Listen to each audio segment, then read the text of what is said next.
STP ಏನ್ ಸಂಬಂಧ ಸ್ವಾಮಿ? STP ಯಾಕೆ ಪ್ರತಿಭಟನೆ ಮಾಡಬೇಕು? ಅದಕ್ಕೆ ಧರ್ಮಸ್ಥಳಕ್ಕೂ ಎಸ್ಟಿಪಿಗೂ ಏನ್ ಸಂಬಂಧ? ಧರ್ಮಸ್ಥಳದಲ್ಲಿ ಯಾವ್ದೋ ಘಟನೆಗಳಾದಾಗ ಎಸ್ಟಿಪಿ ಪ್ರತಿಭಟನೆ ಮಾಡ್ತಾರೆ ಅಂತ. ಸುನೀಲ್ ಕುಮಾರ್, ನೀನ್ ಯಾರಪ್ಪ ವಿಧಾನಸೌಧದಲ್ಲಿ ನಿಲ್ಲೆ ಕೇಳಲಿಕ್ಕೆ ಎಸ್ಡಿಪಿಗೆ ಅಲ್ಲಿ ಏನ್ ಕೆಲಸ ಅಂತ ಹೇಳಿ? ನಿನ್ನನ್ನ ಕೇಳಿ ನಾವು ಹೋಗ್ಬೇಕಾ? ಸುನೀಲ್ ಕುಮಾರ್ ಅನ್ನ ಕೇಳಿ ನಾವು ಹೋಗ್ಬೇಕಾ?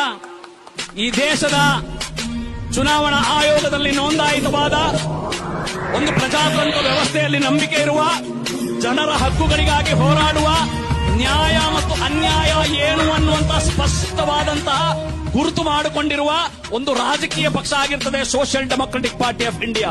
ಹಾಗಾಗಿ ಎಲ್ಲೇ ಅನ್ಯಾಯ ಆದ್ರೂ ನಾವು ಹೋಗ್ತಾ, ಅದು ಧರ್ಮಸ್ಥಳ ಇರಲಿ, ಅದು ಉಳ್ಳಾಳ ಇರಲಿ, ಅದು ಅಜ್ಮೀರ್ ಇರಲಿ, ಅದು ಬೇರೊಂದು ಕಡೆ ಇರಲಿ, ಎಲ್ಲೇ ಅನ್ಯಾಯ ಆದ್ರೂ ಆ ಅನ್ಯಾಯವನ್ನ ಪ್ರಶ್ನೆ ಮಾಡಲಿಕ್ಕೆ social democratic party of India ಮೊಟ್ಟ ಮೊದಲಿಗೆ ಅಲ್ಲಿರ್ತದೆ.